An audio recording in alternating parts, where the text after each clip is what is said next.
lagi sa unang di ako makalimutan. Lagi nag-aabala, matyagang ako. Tapos kapag nayabangan, nagtataka pa. Lasa ka ba? Di mo ko masasawata. Magsawa ka sa kakamata. Di ka na nakakawala, tapos di ka pa makahalata. Ngayon sino ka nakakatawa? Yo, wag mag-internet kung ayaw mo mainggit. Ang lakas no, brother, no?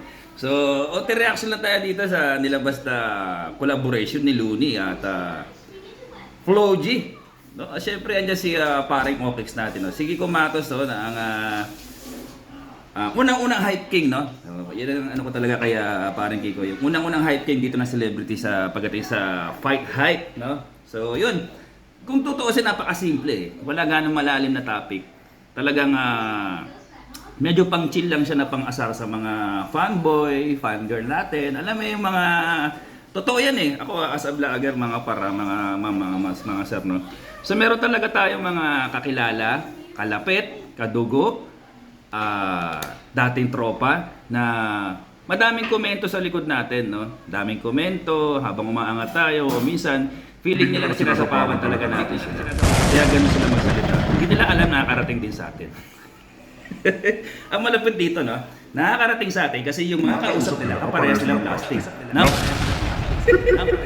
So tama yan eh, di ba? Kumbaga, bilib na bilib sila talaga, no? Bilib na bilib sila sa'yo, pero yung puro sila side comment na negatives kasi wala silang peace of mind. No? Wala silang katahimikan, kumbaga, yung iba nga dyan, may kilala pa ako eh, kung ano sinasabi sa asawa ko, tapos mangungutang eh. Gago ka Tapos ba? yung sinabi kong nung di namin pinautang, bigla sabi na hapon FB. Opak!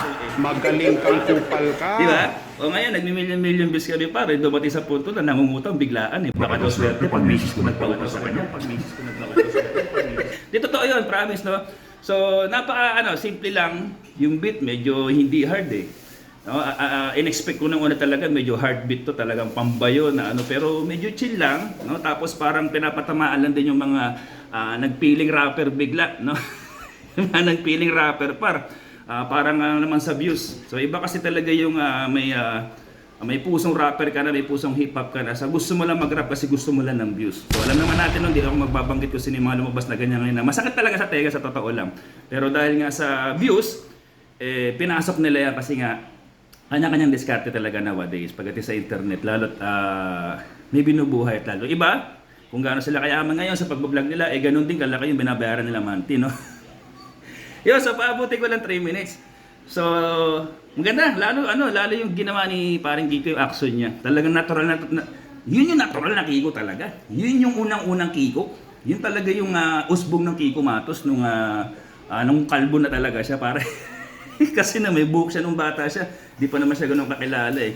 So, ang ganda ng timbre, ang ganda ng ang lawak, no, na si Kiko yung kinuha doon. Tapos at the end of the day, magpapapicture din pala doon sa binabas niya, pero magpapapicture pala siya kasi nga may lihim siyang pagbilib, no. Kaya yun nga tama sa mga bitter diyan na fangirl, fanboy, no. Fangirl, fanboy kayo sa totoo lang, lugi kayo sa amin, eh, bakit?